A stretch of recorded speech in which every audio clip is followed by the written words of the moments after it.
Olá, meu nome é Cristiano Paes e hoje nós vamos falar de Planaltina, a cidade mais antiga do DF. Se você não conhece, Planaltina é a cidade, ou região administrativa, mais antiga do DF, com, oficialmente, 159 anos. É a região administrativa mais ao norte do Distrito Federal, próxima às regiões administrativas de Sobradinho e Paranoá, e também próximas às cidades goianas de Planaltina de Goiás, conhecida popularmente como Brasilinha, e a cidade goiana de Formosa. Planaltina ocupa aproximadamente 26% do território do Distrito Federal. Planaltina, com aproximadamente 230 mil habitantes, fica a 27 quilômetros do plano piloto e a aproximadamente 40 quilômetros do centro de Brasília. Planaltina tem sua população formada principalmente por descendentes de pessoas de outros estados do Brasil, assim como acontece em outras cidades do Distrito Federal. No início, a cidade tinha o nome de Mestre d'Armas. Mas véi, por que o nome Mestre d'Armas? Não existem muitos relatos sobre quem foi Mestre d'Armas. O que se sabe é que durante o período de busca ao ouro que ocorreu no século XVIII, ali aproximadamente ali no 1700 e alguma coisa, sabe? Então, durante aquele período, essa região passou a ser frequentada como ponto de passagem para da Estrada Real, utilizada como forma de escoamento do ouro e arrecadação de dízimos para a coroa. Mestre d'Armas foi um ferreiro perito em consertar e manejar armas, e ele acabou se instalando naquela região. Por isso, o nome inicialmente daquela região acabou se tornando Mestre d'Armas, por causa deste ferreiro que se instalou naquele lugar durante aquele período do final do século XVIII. Planaltina, oficialmente, tem 159 anos, mas há relatos, segundo alguns historiadores, que a cidade poderia ter mais de 200 anos. Que massa, velho! Mas seria bom mesmo se tivesse um metrô aqui. São poucos os moradores da cidade que conhecem realmente a história da região. Normalmente, os problemas do dia a dia, como a dificuldade com o transporte público, acaba se tornando prioridade, o que torna a luta pela preservação da história de Planaltina um pouco enfraquecida. Apesar de ser reconhecida pela Unesco como um patrimônio cultural e histórico, a grande maioria da sua história está abandonada. A maioria das casas construídas no século XIX foram substituídas por casas modernas e há pouca coisa sendo realizada atualmente para preservar o resto da história. Bom, mas não tem como falar da história de Planaltina sem falar da história de Brasília. Em 1892, a Missão Cruz veio a Planaltina, onde realizou os primeiros estudos para a implantação da futura capital. Em 1922, o presidente da República, Epitáfio Pessoa, baixou um decreto determinando o assentamento da Pedra Fundamental de Brasília. Então, em Planaltina, no dia 7 de setembro de 1922, foi lançada a Pedra Fundamental de Brasília. A Pedra Fundamental fica perto do Morro da Capelinha. E, é claro, o lançamento da Pedra Fundamental de Brasília em Planaltina encheu a cidade de Planaltina de esperança. Em 1960, quando Brasília passou a ser a capital do Brasil, Planaltina foi dividida em dois territórios. Uma parte ficou dentro do Distrito Federal e a outra parte acabou se tornando o município goiano, o município de Planaltina de Goiás, conhecido como Brasilinha. A parte que ficou no Distrito Federal já era a parte onde estava a prefeitura da cidade naquela época. Em Planaltina você encontra uma região conhecida como a região mística de Brasília, o Vale do Amanhecer. O Vale do Amanhecer foi fundado em 1968 pela clarividente Neiva, conhecida como Tia Neiva. A região abriga uma comunidade mística, que reúne cultos diversos e é considerada um dos maiores exemplos do sincretismo religioso brasileiro. Os rituais místicos diários integram aspectos das religiões afrodescendentes, incas, egípcias, astecas e atrai pessoas do mundo inteiro. Planaltina está claramente ligada à religião. Como outros exemplos, temos a Festa do Divino, que é realizada tradicionalmente todo ano na cidade, e a Via Sacra no Morro da Capelinha. A Via Sacra realizada em Planaltina é a maior do Distrito Federal e uma das maiores do Brasil, conta com aproximadamente 2.000 atores da comunidade e já tem uma tradição de mais de 40 anos. A Via Sacra de Planaltina atrai milhares de fiéis anualmente. Algumas pessoas sobem o Morro da Capelinha de joelhos para cumprir promessas até chegar à capela que fica no alto do morro. Em Planaltina existe um fator único no mundo que acontece na reserva de Águas Emendadas, que é a união de duas bacias importantes da América Latina, que é a Bacia Tocantins e a Platina. A beleza da reserva de Águas Emendadas acabou impressionando, em 1892, os membros da equipe da Missão Cruz, que quando chegaram na região ficaram encantados com a beleza natural do lugar. As águas que brotam deste lugar, que é considerado como uma nascente de duas grandes bacias, também deságua no Rio São Francisco. Como opção de lazer e diversão, Planaltina também conta com vários barzinhos na Vila Buritis. Eventualmente, existe a feirinha, que acontece na pracinha histórica de Planaltina. Em showzinhos que acontecem, por exemplo, durante o período de exposições no parque, de exposições agropecuárias, que fica ali localizado perto do campus da UNB de Planaltina. A cidade conta com algumas boas opções de restaurante, não são muitas, não é fácil encontrar, mas tem sim bons restaurantes, ou boas opções, né, vamos dizer assim, de pizzaria, de comida japonesa, de comida italiana. E apesar de ser uma cidade com mais de 200 mil habitantes, a cidade ainda não conta com VLT, BRT, metrô, shopping, cinema. Então é uma crítica muito grande dos moradores da própria cidade, que sempre precisam pegar a única alternativa de transporte, que é ou carro ou ônibus, para ir ao shopping, para ir ao cinema, enfim. Então esta é uma reclamação que os moradores da cidade têm. Com relação às pessoas que ficam famosas aqui na cidade, eu prefiro não comentar sobre nenhuma, porque normalmente essas pessoas acabam decidindo se candidatar a deputado distrital. Até para não fazer propaganda política sem querer para candidatos, então prefiro não citar o nome de nenhum deles. Bom, mas aproveitando para falar de pessoas famosas de Planaltina, agora falando de pessoas famosas a nível nacional, temos como exemplo dois jogadores de futebol. O Dimba, ex-jogador do Flamengo, e o ex-zagueiro pentacampeão do mundo em 2002, o Lúcio. Bom, a cidade conta com alguns problemas, como a questão da violência, a questão do transporte público. Como exemplo na questão do transporte público, existe, por exemplo, a linha 600, que é a linha mais conhecida na cidade de Planaltina por ser a linha que passa pela Avenida Independência, que é a avenida que corta a cidade de uma ponta a outra. Então acaba se tornando a linha de ônibus mais fácil para todos os moradores, ou pelo menos a maior parte dos moradores de Planaltina, justamente por ser uma linha que atravessa a cidade inteira. O setor hoteleiro da cidade é muito fraco, conta com poucos hotéis e assim, de todo modo, a cidade não investe em turismo, mas se em algum momento a cidade decidir investir em turismo, a cidade teria que passar por grandes transformações, principalmente porque o setor hoteleiro da cidade não conseguiria atender a todos os turistas, caso a cidade passasse a investir em turismo em algum momento. Se você gostou desse vídeo, lembre-se de curtir, compartilhar com seus amigos e escrever aqui embaixo alguma coisa que vocês sabem sobre Planaltina, que de repente eu esqueci de comentar nesse vídeo, não sei, alguma coisa diferente. Um grande abraço a todos e até a próxima. Olá, meu nome é Cristiano Paes e hoje nós vamos falar de Braslândia, a terra do morango.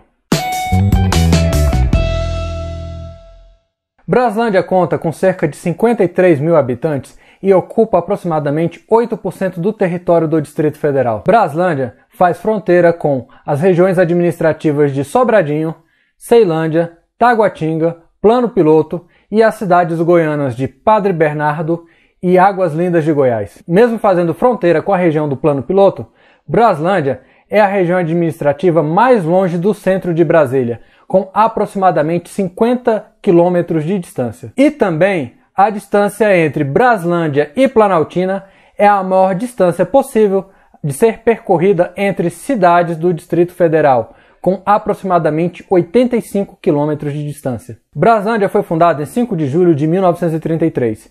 É a cidade mais antiga do Distrito Federal, com 86 anos. Mas na época da transferência da capital do Brasil para o Planalto Central, Braslândia tinha menos de 1.000 habitantes. Na década de 30, principalmente influenciados por algumas famílias que viviam na região, como a família Braz, a região conseguiu ganhar o status de Distrito de Santa Luzia. Tanto a família Braz quanto a família Cardoso eram famílias importantes na região.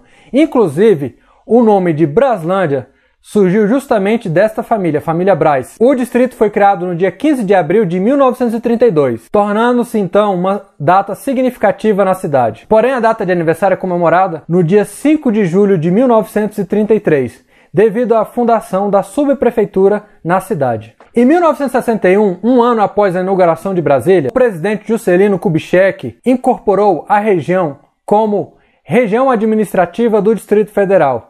Mas ainda assim, até hoje, a região conserva aspectos de cidade do interior. Juscelino Kubitschek também incentivou a vinda de japoneses para a região, com o principal objetivo de tornar a região autossustentável. Como ponto turístico, a cidade conta com a Lagoa Veredinha, bastante utilizada como ponto de lazer e prática de esporte, e também com o Santuário Menino Jesus de Praga, que hoje é o segundo maior do país com capacidade para 15 mil pessoas. Braslândia também é conhecida pela Festa do Morango. A Festa do Morango apresenta a cultura local, além de contar com muitos shows e vários tipos de evento. Esta festa costuma atrair por volta de 50 mil turistas anualmente. A cidade também conta com uma forte produção de morango. Cerca de 98% do morango que é produzido no Distrito Federal é produzido em Braslândia. Além de ser considerada também o sétimo maior produtor de morango da região centro-oeste. Em Braslândia você encontra um santuário ecológico que acumula diversos prêmios e indicações como modelo de desenvolvimento sustentável, a Chapada Imperial. A Chapada Imperial conta com trilhas ecológicas no bioma do Cerrado e com 30 cachoeiras, um lugar rico em beleza e diversidade natural. O lugar é aberto para visitação e é uma ótima opção para quem curte o turismo ambiental. Assim como acontece com Planaltina, Braslândia também possui um alto potencial turístico, mas não há sinais fortes de investimentos tanto do governo quanto de setores privados na região com o objetivo de potencializar o turismo na região. A cidade não conta com VLT nem com BRT e a opção mais próxima de metrô fica na cidade vizinha, o que dificulta bastante a vida de quem vive em Braslândia e precisa se locomover diariamente até o centro de Brasília. A cidade tem poucas opções de bons restaurantes e também não há um sinal de boas opções de hotéis. A cidade apresenta alguns problemas de estrutura, mas é uma cidade que tem muitas belezas que vale a pena conhecer.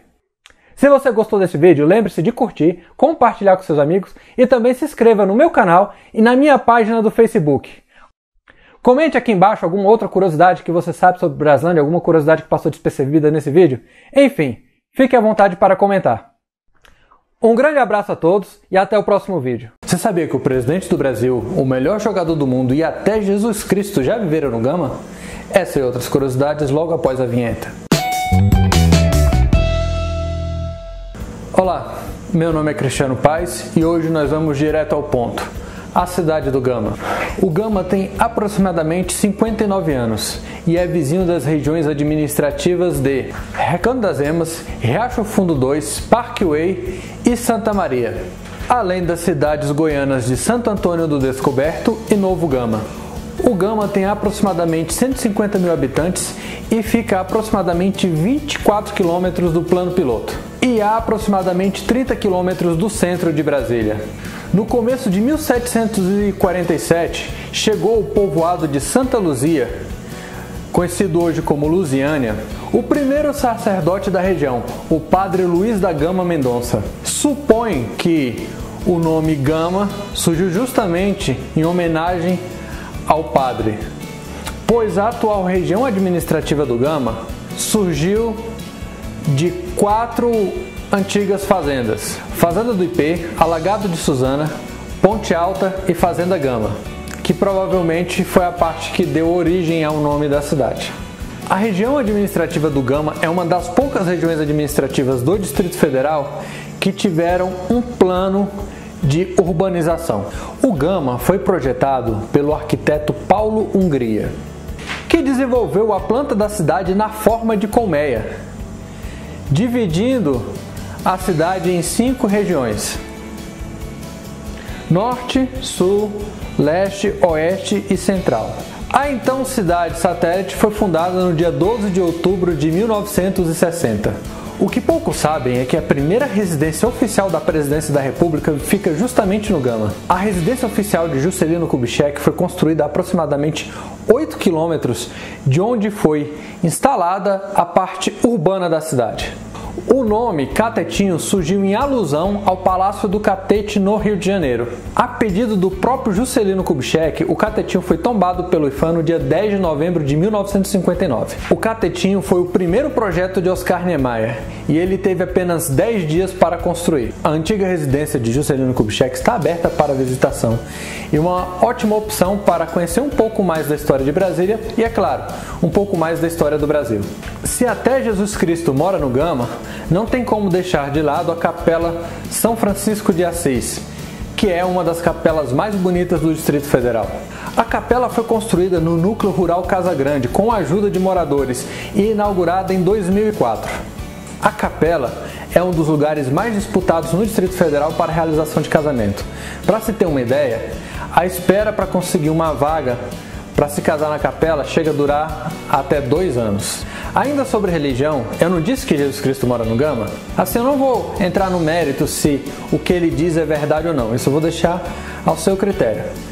Mas o Henri Cristo, que talvez você já conheça por dizer que é a reencarnação de Jesus Cristo, decidiu morar no Gama por acreditar que o Gama é o berço da Nova Jerusalém. Em 1980, quando estive aqui a primeira vez em Brasília, lá no Hotel das Américas, ao abrir a janela de manhã cedo, ele disse: eis que aqui é a Nova Jerusalém do Apocalipse 21. Aqui será sediado o meu reino, disse o Senhor. Então é o seguinte, o que acontece é o seguinte, que Gama, muita gente não sabe que Gama é o lugar onde nasceu Brasília. Tem muita gente que não sabe disso. Que eu estou aqui, sim, gamado, sim, pelo Gama. Pois, afinal de contas, é o berço de Brasília, o berço da Nova Jerusalém, o Gama. Já falamos da história, já falamos da religião, e agora nós vamos falar do assunto em que o Gama é mais conhecido nacionalmente: o futebol. Para quem não conhece, o principal time do Gama disputou a Série A do Campeonato Brasileiro entre os anos de 1999 e 2002, quando foi rebaixado junto com Palmeiras, Botafogo e Portuguesa. O Gama conseguiu acesso à elite do futebol brasileiro após ser campeão da Série B de 1998. O placar foi de 3-0 e o Mané Garrincha estava lotado. É a maior conquista do futebol brasileiro em todos os tempos. Gama campeão da segundona e promovido para a primeira divisão. Um feito desse merecia mais. Merecia uma festa ao estilo seleção brasileira. Os jogadores desfilaram em carro aberto pelas ruas do Gama, recebidos por milhares de pessoas. Uma cidade inteira agradecendo a um grupo de atletas que deu importância ao nome Gama.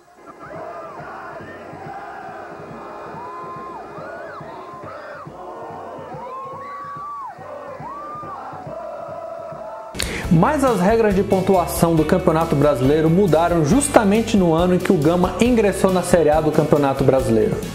A pontuação foi calculada com base na pontuação dos 2 últimos anos do campeonato. Como o Gama tinha acabado de conseguir o acesso para a Série A, então o Gama começou o Campeonato Brasileiro com pontuação negativa. Apesar do Gama terminar o campeonato em 15º lugar entre os 22 times, acabou sendo rebaixado justamente por causa dessa pontuação negativa. Mas o Gama considerou aquele resultado injusto, então o Gama decidiu entrar na justiça, brigando pela permanência na Série A do Campeonato Brasileiro. Após meses de briga na justiça, o Gama conseguiu o direito de disputar a Série A do Campeonato Brasileiro, mas após tantos problemas judiciais, a CBF se viu obrigada a criar um outro campeonato para substituir naquele ano o Campeonato Brasileiro. No caso, foi a Copa João Avelange. Na Copa João Avelange, o Gama não teve um desempenho positivo. Como aquele campeonato foi um campeonato diferente, o Gama acabou não sendo rebaixado. Mas em 2001, o time do Gama teve um desempenho razoável e conseguiu se manter na Série A do Campeonato Brasileiro. Em 2002, infelizmente, o desempenho não foi tão bom e o Gama acabou sendo rebaixado. Desde então, o Gama passou por sucessivas quedas e atualmente, em 2019, o Gama não disputa nenhuma divisão do Campeonato Brasileiro. Durante o período de auge do Gama, passaram pelo time os técnicos Cuca, Caio Júnior, Os jogadores Márcio Santos, que foi tetracampeão mundial, o goleiro Ronaldão, que hoje é comentarista da Band, e o atacante que era badalado no momento, o Paulo Nunes. Eu vim aqui para tentar levar o Gama, junto com todos os companheiros da classificação.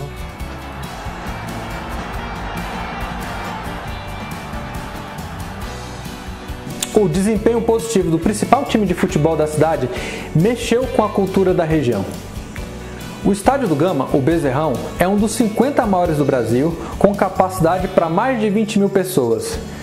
Foi o estádio utilizado na Copa do Mundo como estádio de treinamento de algumas seleções que tiveram que jogar em Brasília, além de ser utilizado em uma das finais do Campeonato Brasileiro, além de um famoso amistoso de futebol de inauguração entre Brasil e Portugal, onde os dois melhores jogadores do mundo naquela época, o Kaká e o Cristiano Ronaldo, tiveram a oportunidade de se enfrentar. O jogador Kaká, que foi o último brasileiro a ganhar o prêmio de melhor jogador do mundo, e é claro, o último jogador antes da era Messi e Cristiano Ronaldo a vencer a bola de ouro, nasceu no Gama. O próprio jogador disse que a família dele ainda vive em Brasília e até hoje o jogador viaja a Brasília pelo menos 2 vezes ao ano para encontrar a família. O Gama é uma cidade em crescimento. Tem um pequeno shopping, de várias lanchonetes de fast food, além do campus de engenharia da Universidade de Brasília, diversas faculdades particulares e diversas opções de restaurantes e lanchonetes. O Gama também dispõe de diversas belezas naturais, como por exemplo a Cachoeira da Loca e a Cachoeira dos Anjos. Mas apesar de tantas qualidades que tem a cidade, existem alguns problemas que são frequentes, né? Por exemplo, a questão da violência, além da falta de opção de lazer e cultura, como por exemplo o caso do Cine Itapuã, que está abandonado há mais de 18 anos e já foi o principal cinema do Distrito Federal. Mesmo com uma boa história para contar e ser uma cidade em ascensão, a cidade do Gama não dispõe de uma vasta rede de hotelaria. Na verdade, há apenas um hotel 3 estrelas e todos os outros estão abaixo desse nível. Como disse o Henrique Cristo, o Gama é o berço de Brasília. E mesmo com todos os problemas, uma coisa é certa: quem ama, mora no Gama. O que mais você sabe sobre o Gama? Comente aqui embaixo alguma curiosidade, algo que você sentiu falta nesse vídeo. Curta e compartilhe esse vídeo com seus amigos, pois o seu apoio é muito importante para que eu possa continuar produzindo vídeos. Hoje você conheceu um pouco mais sobre a história do Gama, mas agora eu vou deixar uma pergunta no ar: qual será a próxima cidade? Esse foi o vídeo de hoje, um grande abraço a todos e até a próxima. O que o presidente do Brasil, Rap Hungria, tem em comum? Essa e outras curiosidades logo após a vinheta. Olá, eu sou o Cristiano Paes e hoje nós vamos falar sobre a cidade da Ceilândia. Ceilândia é a cidade mais populosa do DF e, além de ser algo em comum entre o Rap Hungria e a primeira-dama Michele Bolsonaro, como nós veremos daqui a pouco, também tem outros fatores interessantes. Ceilândia tem aproximadamente 500 mil de habitantes. Está próxima das regiões administrativas de Braslândia, Samambaia e, muito próxima, a região administrativa de Taguatinga.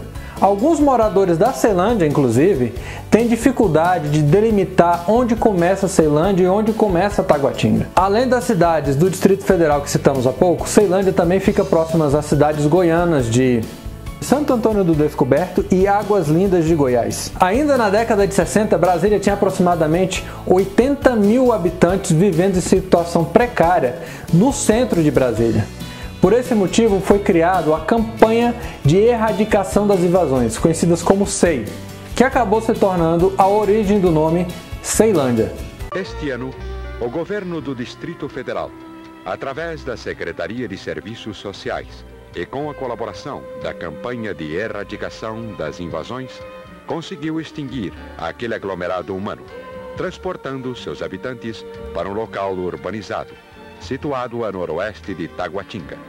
Surgiu a Ceilândia, solução social pioneira na América do Sul. Com a campanha de erradicação das invasões, Ceilândia então foi fundada no dia 26 de março de 1971. A região administrativa de Ceilândia foi a que mais cresceu desde a construção de Brasília. Ceilândia tem aproximadamente 500 mil de habitantes, como nós vimos há pouco, e também abriga a maior favela da América Latina. A favela Sol Nascente supera os 80 mil moradores. Ceilândia é um grande berço da cultura musical de Brasília, como, por exemplo, a música do Renato Russo, Faroeste Caboclo, além de citar outras regiões administrativas como Planaltina e Taguatinga. Também tem Ceilândia como cenário principal, onde a maioria dos fatos importantes da música acontece, como, por exemplo, a morte do João de Santo Cristo, que acontece justamente na Ceilândia.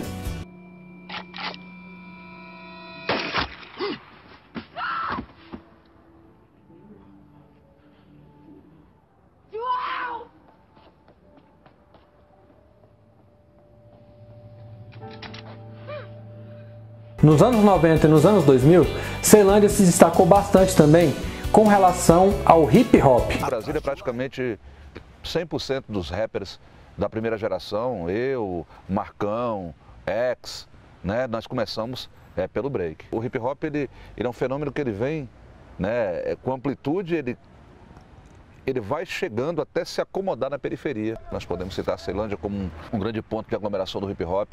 Alguns falam um berço do hip hop. O rap é um estilo forte na Ceilândia, conta com várias batalhas de hip hop, surgimento de vários grupos de rap, e como por exemplo a gente pode citar o Rap Hungria, que surgiu na Ceilândia e hoje é um dos maiores rappers do Brasil. O próprio Rap Hungria fala na música Não Troco o seu amor pela Ceilândia. Além do Rap Hungria, como nós citamos anteriormente, a primeira-dama Michele Bolsonaro também é de Ceilândia. Nascida em 22 de março de 1982, Michele fez todo o seu estudo em escola pública e conheceu o então deputado Jair Bolsonaro no período em que trabalhou na Câmara dos Deputados. Por ser ativista da causa dos deficientes auditivos, Michele Bolsonaro se tornou a primeira-dama a fazer um discurso em Libras na posse de um presidente. Assim como acontece com a primeira-dama Michele Bolsonaro, grande parte dos moradores da Ceilândia ou são nordestinos ou tem parente de origem nordestina. Podemos citar a Feira da Ceilândia, que é uma das maiores de Brasília, e é possível encontrar uma grande variedade de produtos nordestinos naquela feira. É quase impossível você não conseguir encontrar alguma coisa do Nordeste na Feira da Ceilândia. Um outro exemplo da influência nordestina na cidade da Ceilândia é a Casa do Cantador, obra criada por Oscar Niemeyer. Foi inaugurado em 1986 e o local é considerado o Palácio da Poesia e da Literatura de Cordel no Distrito Federal. Campina Grande tem o maior São João do mundo, mas Ceilândia tem a maior festa de São João do Centro-Oeste. A festa de São João da Ceilândia atrai milhares de pessoas e conta com grandes shows, além de quadrilha, fogueira e todos aqueles detalhes importantes de uma grande festa junina. Um outro detalhe importante relacionado à cultura é o desfile das escolas de samba do Distrito Federal, que quando acontecem, muitas vezes o evento não está ocorrendo por uma questão financeira e problemas políticos, enfim, vários fatores externos, mas quando ocorre, costuma ser realizado no Ceilambódromo. Como detalhe importante, também podemos destacar que Ceilândia tem a maior criação de búfalo do Distrito Federal e, se eu não me engano, a maior do Centro-Oeste. É algo curioso que eu acho que pouca gente imagina, que há uma grande criação de búfalo na cidade da Ceilândia. Ceilândia conta com bons hotéis, boas opções de restaurante. Quem tiver que se hospedar na Ceilândia provavelmente não vai ter tanta dificuldade assim para encontrar um hotel de uma qualidade boa, uma qualidade razoável. Ceilândia também tem ônibus como transporte. O metrô da Ceilândia é um dos principais meios de transporte até o centro de Brasília. Ceilândia também conta com boas escolas, boas faculdades particulares, além de ter um campo da Universidade de Brasília voltado para a área da saúde. Mas mesmo assim, o pessoal que mora na Ceilândia tem algumas reclamações, como a questão da estrutura de alguns lugares, como é o caso da favela Sol Nascente, e a violência. Mas acho que todos esperam que de repente no futuro, com o desenvolvimento da educação, com o apoio à cultura, Ceilândia um dia possa ser uma cidade mais calma e mais tranquila para todos. Bom, por hoje é isso. Esse é o vídeo de hoje E caso você tenha alguma outra curiosidade sobre a Ceilândia, algum outro ponto importante que você acha que vale a pena destacar, comente aqui embaixo. E é isso. Esse é o vídeo de hoje. Um grande abraço a todos e até a próxima.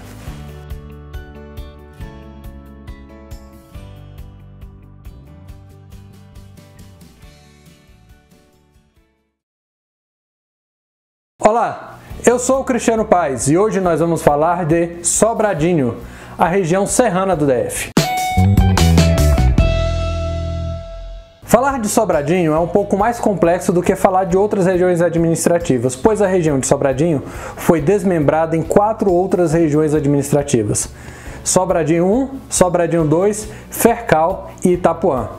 Neste vídeo nós abordaremos a região de Sobradinho 1 e Sobradinho 2. Segundo informações do Wikipédia, Sobradinho tem aproximadamente 100 mil habitantes e por volta de 59 anos. Sobradinho fica a aproximadamente 12 quilômetros do plano piloto e 16 quilômetros do centro de Brasília. Sobradinho fica próximo às regiões administrativas de Fercal, Itapuã, Lago Norte, Brasília, Planaltina e Braslândia, além da cidade goiana de Planaltina de Goiás. Apesar da estimativa da população de Sobradinho estar em aproximadamente 100 mil habitantes, é importante esperar o resultado da pesquisa do IBGE, que deve sair em 2020 ou 2021, para apurar se esse é o número real. O nome Sobradinho originou de um sobrado feito por pássaro João de Barro em cima de uma cruz que havia na região, que posteriormente foi chamada de Fazenda Sobradinho e mais tarde originou a cidade de Sobradinho. Ainda no século XIX, essa região era utilizada na busca do ouro no interior do país, assim como já foi comentado no vídeo sobre Planaltina. A rainha de Portugal na época ficou sabendo que muitos desses garimpeiros estavam utilizando aquela via para transportar os minérios sem pagar imposto. Por esta razão, ela colocou na região um posto de fiscalização. Então, a casa de João de Barros, que ficava na região, acabou se tornando como um ponto de referência. Algumas pessoas passavam por lá e comentavam: "Ah, tem a fiscalização da rainha depois do Sobradinho, cuidado!" Então, ali virou um ponto de referência na região. Por volta de 1959 e 1960, no período da construção da capital. A região foi projetada pelo mesmo arquiteto que projetou a região administrativa do Gama, com o objetivo de construir na capital uma cidade com características mais rurais e, ao mesmo tempo, para abrigar algumas pessoas que vieram da região do Nordeste e do Norte de Goiás. Com relação a essa casa de João de Barro, que foi construída em cima de um cruzeiro na região da Fazenda de Sobradinho, ainda hoje, na região central de Sobradinho, existe uma réplica dessa casa de João de Barro que originou o nome da cidade.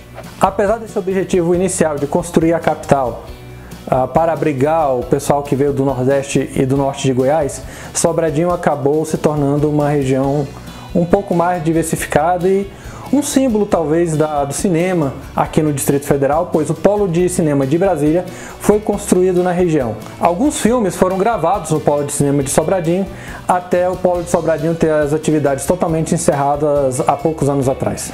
Bom, com relação ainda ao polo de cinema de Sobradinho, o atual governador Ibanez, assim que começou o mandato, sugeriu que estava conversando com a Disney sobre a possibilidade de trazer um parque da Disney para o polo de cinema de Sobradinho.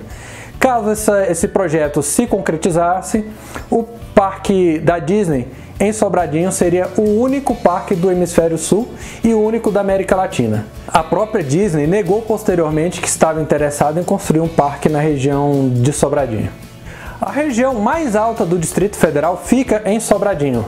Então, até por essa questão, na região próxima a Sobradinho foi construída a Torre de TV Digital, que foi projetada por Oscar Niemeyer. Apesar da construção ser ali na região, na verdade, se você olhar bem no mapa, a Torre de TV Digital está a alguns metros da região territorial de Sobradinho e, na verdade, fica no Lago Norte. Alguns pontos interessantes da cidade de Sobradinho com relação à qualidade de vida, Sobradinho é uma cidade que fica razoavelmente próxima do centro de Brasília, além de ser uma cidade com várias opções de restaurante, tem um shopping, você consegue encontrar faculdades, escolas, você consegue ter até boas opções de coisas para fazer em Sobradinho. Sobradinho tem o Parque Jequitibá, que é um parque muito utilizado pelos moradores de Sobradinho, até para fazer uma caminhada, curtir um pouco a natureza. É uma região interessante. Não conta com boas opções de hotéis. Tem, se eu não me engano, um hotel 3 estrelas ou menos, não sei direito. Por várias manifestações artísticas, grupos de teatro, grupos de música.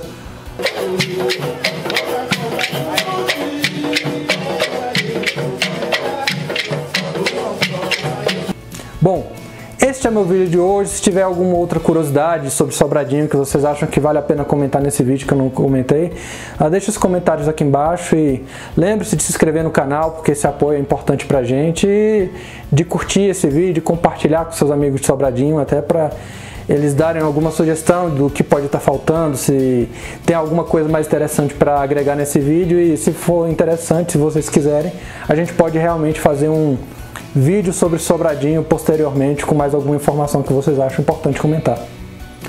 Bom, um grande abraço a todos e até a próxima. Olá, meu nome é Cristiano Paes e hoje vamos falar do Distrito Federal, um município que não tem prefeito. O Distrito Federal é uma das 27 unidades federativas do Brasil, dividida em 31 regiões administrativas conhecidas como cidade satélite, totalizando uma área de 6.000 km². Tem aproximadamente 3 milhões de habitantes e o maior IDH do Brasil entre as unidades federativas do Brasil, um IDH acima de 0,8. Vou comentar aqui bem rápido sobre a história do Distrito Federal, até para o vídeo não ficar muito longo, mas no futuro eu posso fazer um vídeo mais detalhado sobre a história do Distrito Federal. Mas basicamente, a ideia de trazer a capital para o centro do país é antiga. Inspirada principalmente nos ideais de Dom Bosco, a Missão Cruz ficou responsável por explorar a região. No centenário da independência do Brasil, a Pedra Fundamental de Brasília foi lançada. A Pedra Fundamental fica em Planaltina, no Distrito Federal, perto do Morro da Capelinha. Bom, Oscar Niemeyer e Lúcio Costa foram os principais nomes em termos de arquitetura e urbanismo da cidade.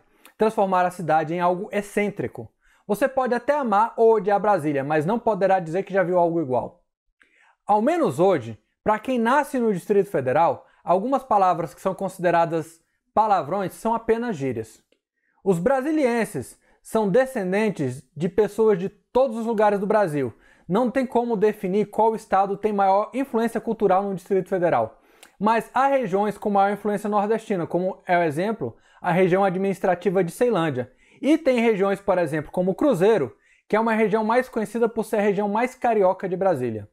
Os dois principais times de futebol da cidade são o Gama e o Brasiliense. Ambos já tiveram na Série A do Campeonato Brasileiro, mas hoje não passam por um bom momento. O Distrito Federal tem vários lugares que valem a pena conhecer, principalmente se você não conhece Brasília. As belezas naturais, como o caso da Chapada Imperial ou de Águas Emendadas, ou as tesourinhas do Eixão, que normalmente deixam os turistas perdidos quando dirigem por Brasília.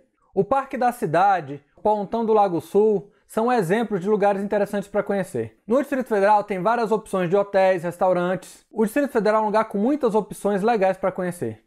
Para quem gosta de arquitetura, a cidade é um lugar incrível. São centenas de opções de arquiteturas diferentes. A cidade conta com boas universidades, com boas opções de lazer, enfim, é uma cidade encantadora, única no mundo. Por esta razão, o Distrito Federal é o melhor lugar do Brasil para viver. Bom, se você gostou desse vídeo, não se esqueça de deixar o seu comentário aqui embaixo. Siga minha página do Facebook, compartilhe o vídeo, curta minha página no YouTube e ative o sininho de notificação. Não se esqueça de comentar aqui embaixo o que você gosta de Brasília ou alguma outra curiosidade que você acha interessante. Um grande abraço a todos e até a próxima. Você já imaginou a capital do Brasil em Anápolis? Ou neve na Ceilândia? Veja agora 10 fatos sobre o Distrito Federal que você provavelmente não sabia. Olá, eu sou o Cristiano Paes e hoje eu vou apresentar 10 fatos sobre o Distrito Federal que você possivelmente não sabia. A região administrativa de Ceilândia está em 13º lugar entre as regiões mais altas do Brasil. Caso seja possível que Ceilândia atinja condições de neve, Para quem não sabe, as principais condições para neve são temperatura baixa, altitude elevada e uma boa quantidade de umidade. Então, como Ceilândia já é uma cidade razoavelmente alta e o Distrito Federal acontece em casos bem raros da temperatura chegar à faixa dos 0 graus, possivelmente em uma situação onde a umidade do ar em Brasília esteja alta e a temperatura alcance um valor tão baixo, quem sabe poderia até nevar em Ceilândia. É claro que é um pouco complicado, pois o Distrito Federal, como todos sabem, é uma região predominantemente seca.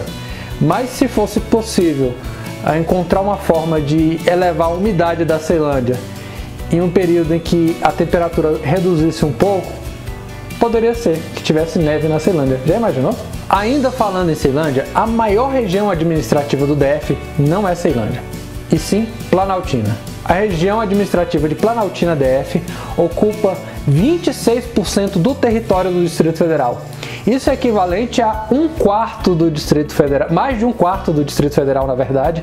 Então, Planaltina acaba se tornando a maior região administrativa do DF. Se você vier a Brasília, você também tem a opção de encontrar uma chapada com várias cachoeiras, com uma grande quantidade e variedade de cachoeiras bonitas para conhecer.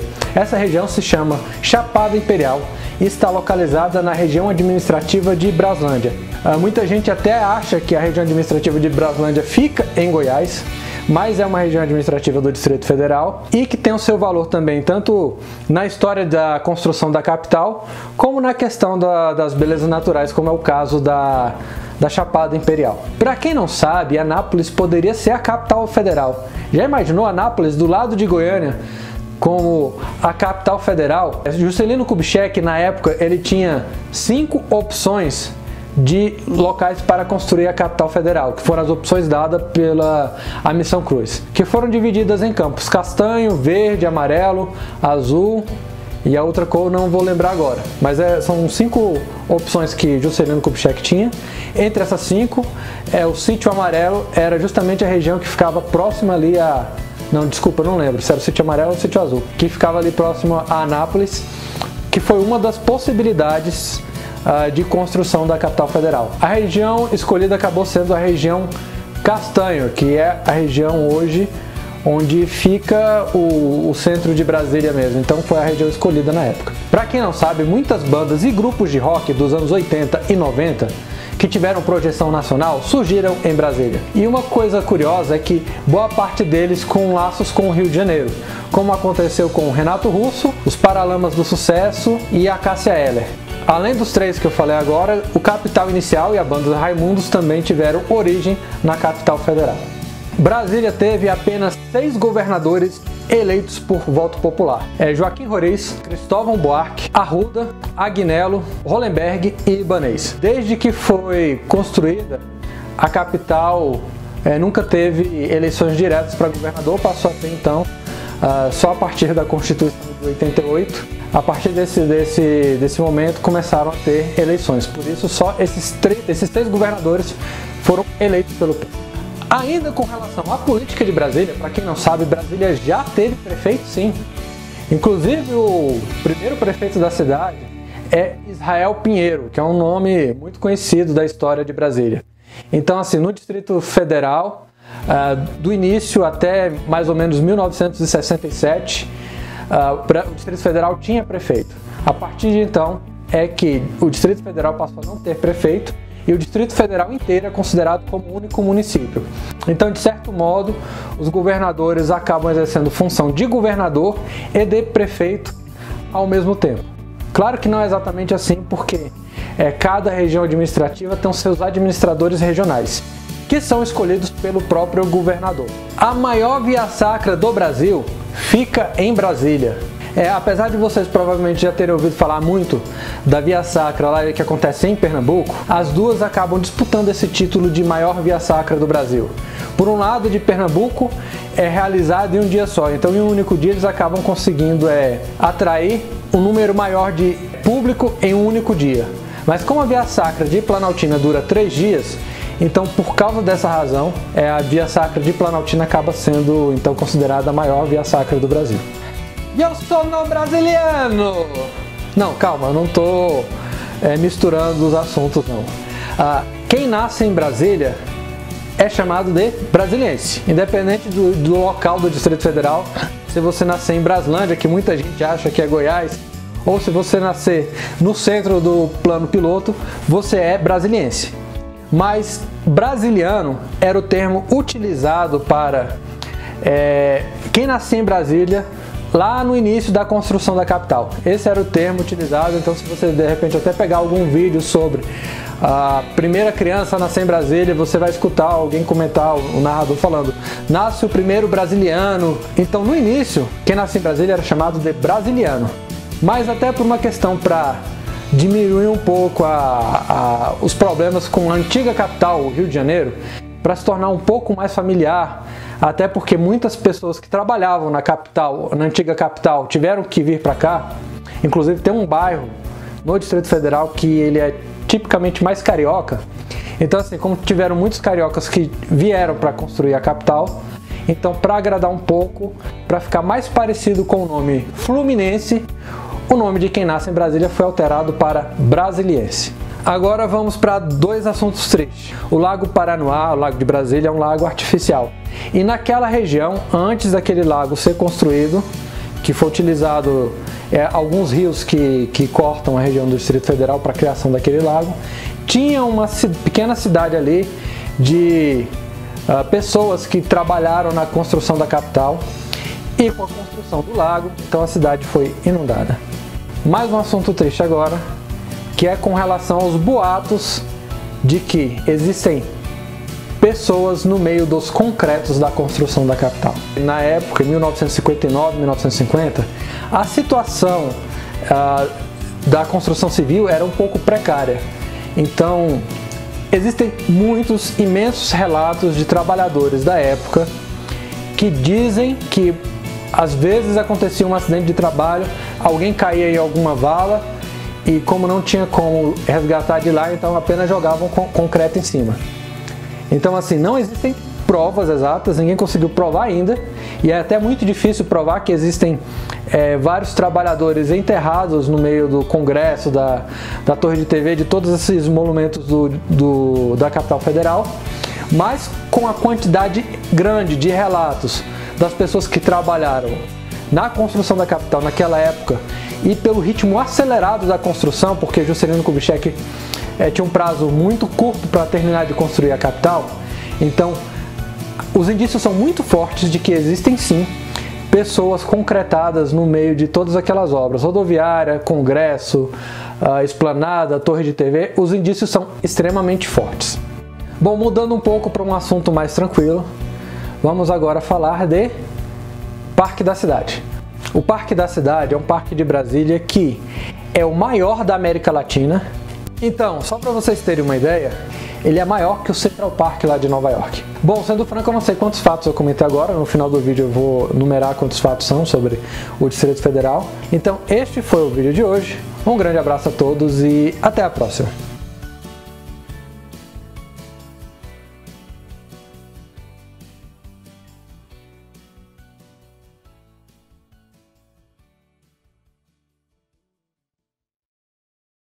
Vocês sabiam que existe um movimento separatista para transformar Brasília em um país? Mais detalhes depois da vinheta. Eu sou o Cristiano Paes e hoje nós vamos falar um pouco sobre esse projeto que é transformar Brasília em um país. Existe um movimento separatista chamado Brasília Independente. Este movimento estava mais, não vou dizer mais forte, mas menos fraco há um tempo atrás, sei lá. Agora o pessoal ouve falar pouco sobre este assunto, mas o que seria? Seria transformar o Distrito Federal em um país. Coisa que poderia soar estranho, né? Pois a capital do Brasil é Brasília, e como separar Brasília do Brasil? Esse movimento acredita que a capital federal acaba trazendo tudo de ruim de outros estados para cá e fica com uma fama negativa e que as pessoas daqui não são valorizadas e tudo mais. Aquelas velhos problemas de todos os movimentos separatistas, né? De entender que, digamos, a sua região não é reconhecida e tudo mais. Qual seria mais ou menos a ideia deles? Seria transformar o Distrito Federal em um país, que seria a nova, enfim, a capital do Brasil voltaria a ser Rio de Janeiro. Eles pensam até na possibilidade de ter uma estrada ligando Brasília até Porto Seguro, na Bahia. Eu não entendo ainda como isso seria possível, né? Uma estrada pertencente a esse novo país chamado Brasília, ligando o Distrito Federal ao mar. Bom, Brasília tem uma força muito voltada para a questão do funcionalismo público e tudo mais. Então, é um dos argumentos de quem é contrário a esse movimento separatista, é justamente pelo fato de entender que todo o dinheiro, todo o recurso que o Distrito Federal tem, vem justamente dos outros estados. Mas não é assim que esse movimento entende. Esse movimento entende o contrário, que o recurso que é produzido aqui acaba saindo daqui para outros estados, e outros estados acabam trazendo coisas ruins para o Distrito Federal.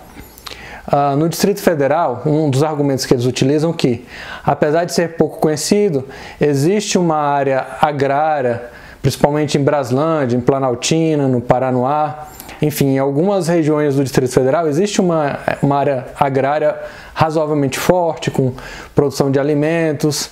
Então, assim, eles acreditam que Brasília seria autossustentável e poderia, sim, se tornar um país e, como muitos sabem, o Distrito Federal tem um dos maiores IDHs do Brasil.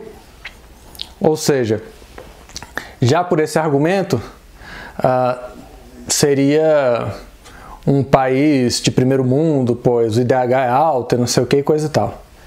Bom, o que eu acho sobre isso? Eu acho que seria estranho um país isolado no meio do Brasil.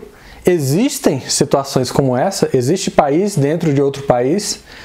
Se eu não me engano, na África, não lembro se é na África do Sul ou em algum país ali perto da África do Sul, existe uma situação parecida. Na Europa também existe uma situação em que um país está isolado no meio de outro país. Então, assim, até como esses exemplos, né, é uma das justificativas deles.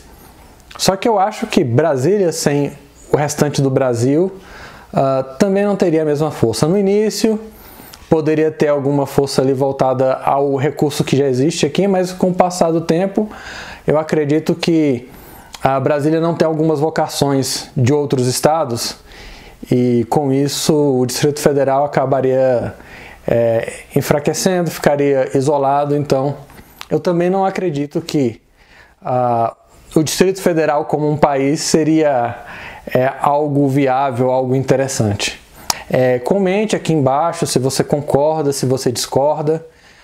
Sua opinião é importante até para que eu possa conseguir produzir os vídeos de acordo com aquilo que vocês desejam. Então, se possível, compartilhe esse vídeo, curta o vídeo e o meu canal e, enfim, comente aqui embaixo sobre a sua opinião. Se você acha que Brasília independente é uma boa ideia, se você concorda, se você discorda, enfim. Bom, esse é meu vídeo de hoje. Um grande abraço a todos e até a próxima. O centro de Brasília costuma ocupar a maior parte do espaço da mídia quando o assunto é Distrito Federal. Mas, afinal de contas, qual é a diferença entre o centro de Brasília e as demais regiões administrativas ou cidades satélites? Olá, eu sou o Cristiano Paes e hoje eu vou comentar um pouco sobre as diferenças entre as cidades satélites ou regiões administrativas e a região administrativa de Brasília.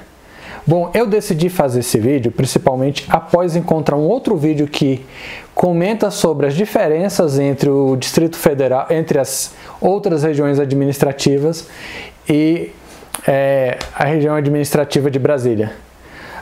Foi um vídeo que eu encontrei, que se você buscar aí de repente você encontra, que apesar de ter dados aparentemente jornalísticos, pois entrevista pessoas e comentam fatores isolados, existem muitas falhas de informações no vídeo que foi publicado por essa pessoa.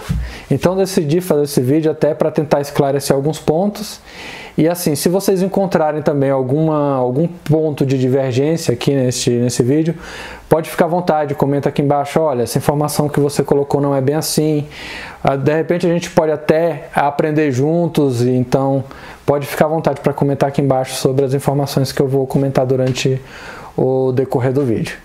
Bom, para quem não conhece o Distrito Federal é composto por aproximadamente 33 regiões administrativas, eu não vou lembrar exatamente o número, surgiram mais 3 agora, aprovadas pelo atual governador Ibanez, no ano de 2019/20, que é a região de Arniqueiras, Sol Nascente, que era conhecida como a maior favela do Brasil e agora está classificada como região administrativa. E tem uma outra que eu não estou lembrando agora, eu vou tentar comentar aqui na descrição. E existe uma quarta que está em aprovação, que é a região administrativa de Arapuangas. Pois então, diferente do que foi comentado no vídeo dessa outra pessoa, existem vários hospitais nas mais diversas regiões administrativas. A região administrativa mais longe do centro do plano piloto é Braslândia, que fica a aproximadamente uns 55 quilômetros do centro de Brasília.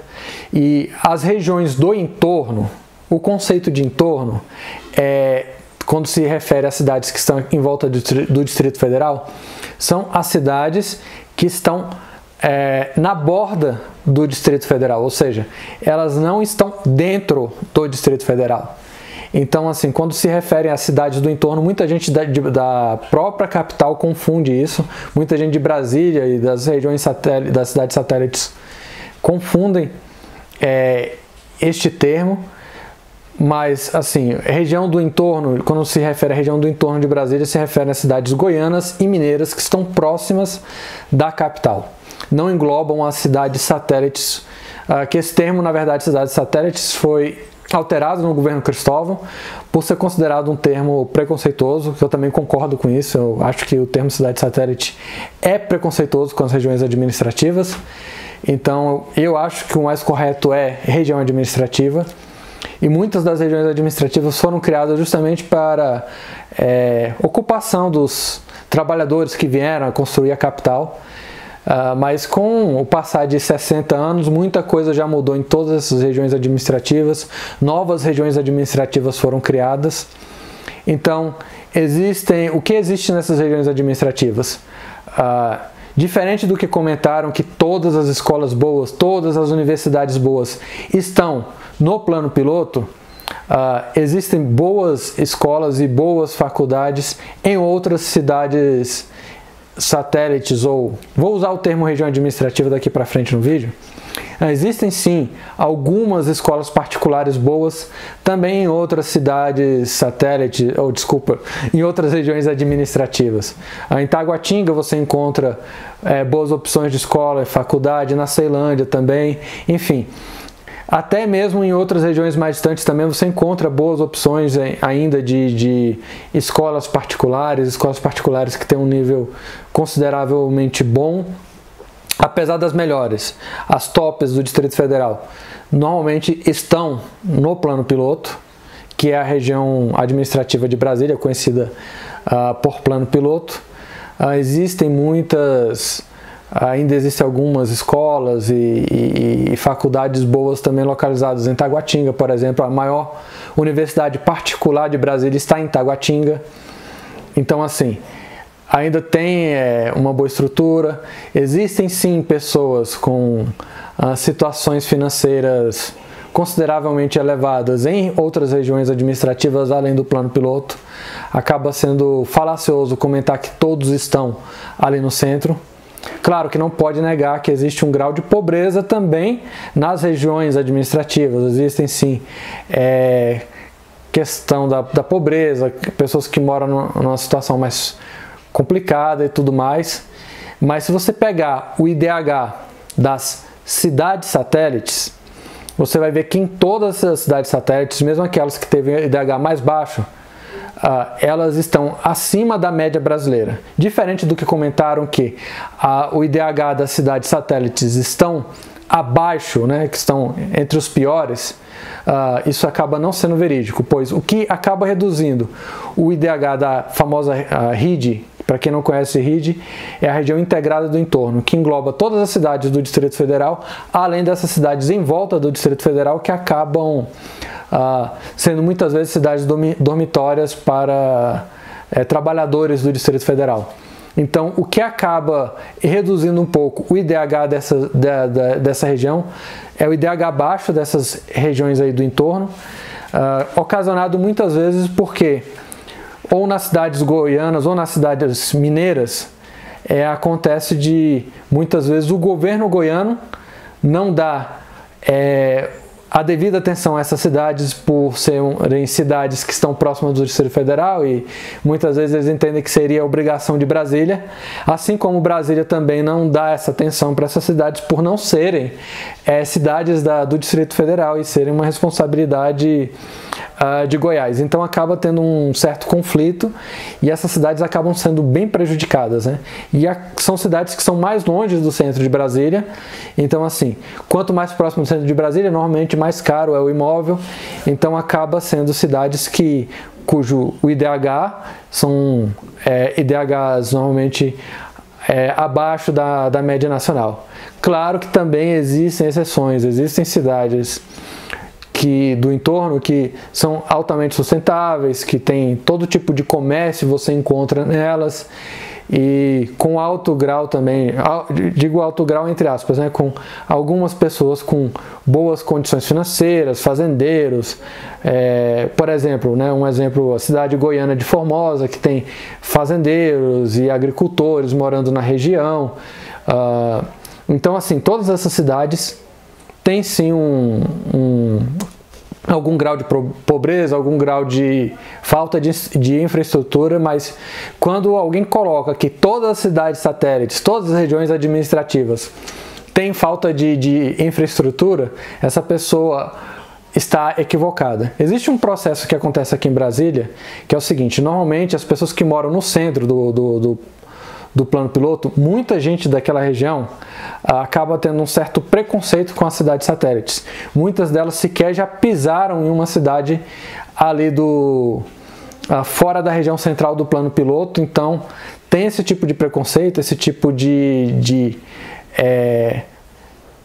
imagem das cidades do Distrito Federal que acaba não sendo bem verdade.